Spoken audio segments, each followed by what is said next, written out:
Maintenant, ce que je veux dire, qui est assez étrange aussi, c'est que tout le monde sait que la bibliothèque d'Alexandrie a été brûlée. Volontairement?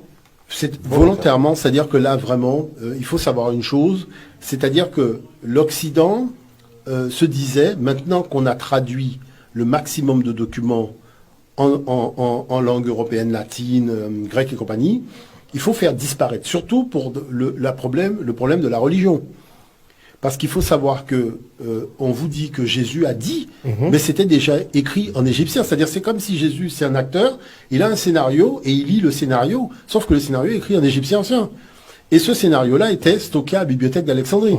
Alors après, si on veut faire croire aux gens que Jésus a dit quelque chose qui a un scoop, il faut brûler les documents. Hein. Qu'est-ce qui a fait que la stratégie a échoué? C'est parce que les anciens avaient écrit dans des tombeaux à 200 mètres sous sol, donc sous le sol, gravés dans la pierre de plusieurs tonnes, les originaux. Et c'est comme ça que la chose, en fait, ça leur a un peu explosé à la figure. Parce que les papyrus, c'était des copies, mais c'était pas les originaux, alors qu'ils pensaient que les papyrus, c'était les originaux. Vous voyez ? Voilà. Donc, au moins, je peux vous dire que là, les anciens ont pris beaucoup de précautions. Bon. Et petite question, au cas où, est-ce que le Vatican n'a pas récupéré une grande partie des documents qui étaient à Alexandrie? Non, mais la plus grande bibliothèque égyptienne se trouve au Vatican. On est d'accord. D'accord, donc là, c'est même pas la peine, c'est-à-dire tout ce qui concerne Akhenaton et compagnie. Ils ont tout récupéré. Non, ils ont tout récupéré. Même les statues. Et puis même beaucoup de personnes riches qui avaient des collections privées ont fait don de ces collections au Vatican. Donc il y a beaucoup de papyrus, beaucoup de statues, beaucoup de choses. En fait, il y a beaucoup d'éléments là, hein, vous voyez. Tout ça, c'est parce que quand vous organisez comme ça un montage, il faut cacher l'original. Donc si vous détenez l'original, au moins vous êtes sûr qu'il ne sera pas exposé. Donc c'est ça qui est important. Maintenant, on vous dit qu'il n'y a pas beaucoup de documents qui permettent, c'est-à-dire on a peut-être 1, 2 ou 3 documents qui permettent de se faire une idée des connaissances de l'Égypte, parce que malheureusement,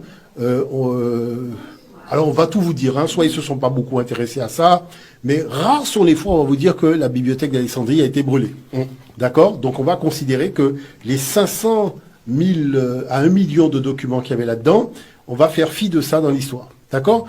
Regardez ce que Madame Gradet dit dans le cadre de sa présentation sur l'astronomie égyptienne. Écoutez ça, c'est quand même intéressant. On part pour le troisième document. Pour le troisième document. Donc cette présentation, elle s'intitule « Le ciel de Pharaon ». Sur les vestiges égyptiens, on retrouve la mention de 90 étoiles, dont la période d'invisibilité annuelle était voisine de 70 jours, au lieu et époque considérés. Les noms de ces étoiles, leurs appellations hiéroglyphiques, on les trouve sur 100 vestiges. Parmi ces 100 vestiges, il y a 20 horloges stellaires et 80 autres listes d'étoiles qui figurent au plafond de temples et de tombes. Parmi ces horloges stellaires, on trouve l'horloge stellaire de Idi, qui date en gros de l'an 2100 avant notre ère et qui a été retrouvée à Asyut, c'est en Moyenne Égypte. Une horloge stellaire s'est constituée de 4 parties principales, ou plutôt 3. Tout d'abord, ici, une bande d'inscriptions hiéroglyphiques, où on reconnaît les images de la déesse du ciel, Nout, qui porte le ciel pète sur ses bras. Ensuite, on a l'image de la cuisse de taureau, Meshketiu, c'est la grande ours. D'ailleurs, son corps est orné de 7 étoiles brillantes, tout comme la grande ours est définie, la constellation de la grande ours est définie par 7 étoiles visibles à l'œil nu. Et ensuite, viennent les images d'Orion et de Sirius, figurées sous l'aspect d'Osiris et Isis. Donc, corrélation entre les étoiles et les dieux du panthéon égyptien. Ici, on a le plafond de la tombe de Senenmout à Der el-Bahari. Senenmout, c'était l'architecte de la reine Hatshepsut qui a vécu vers l'an 1450 avant notre ère. Au plafond de cette tombe, on trouve le ciel d'Égypte, scindé en 2 parties, une partie nord ici et une partie sud là. Au nord, on retrouve la constellation Meshketiu, la grande ours, et ici, on trouve la constellation du dragon qui est figurée sous l'aspect d'un hippopotame auquel est adossé un crocodile. Donc d'autres petites constellations circumpolaires de part et d'autre. Ici figurent les divinités des mois lunaires et ici des cercles.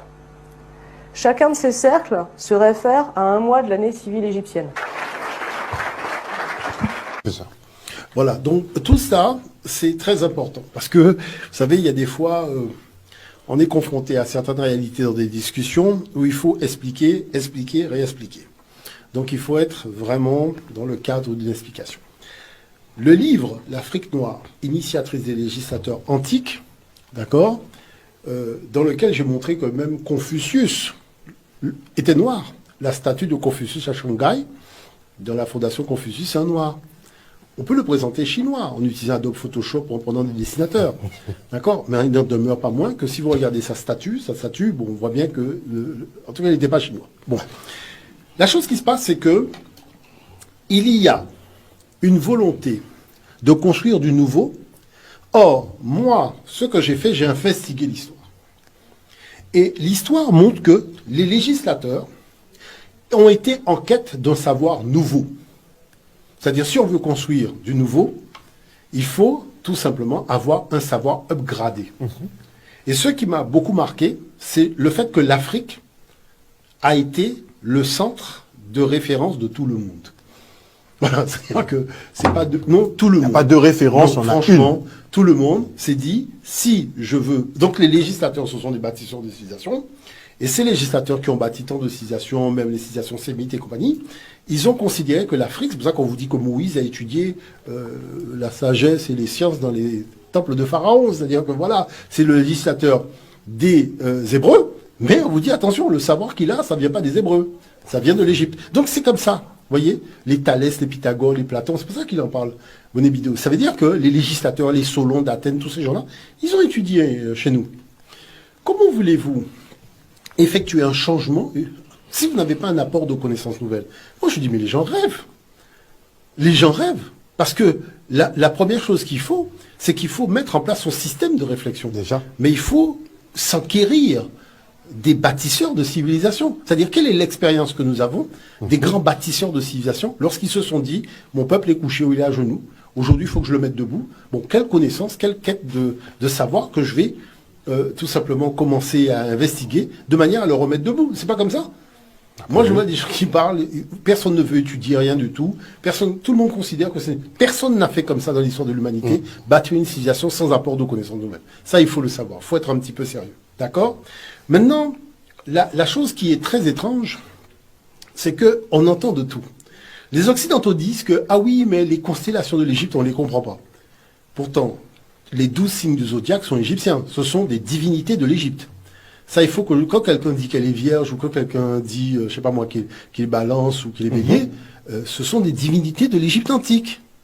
Et comme l'Égypte antique, c'est la mère de toutes les civilisations, tu peux être témoin de Jéhovah, mais tu es sous la protection d'une divinité africaine, que tu le veuilles ou tu ne le veuilles pas. Donc, dans ce cas-là, tu viens pas au monde.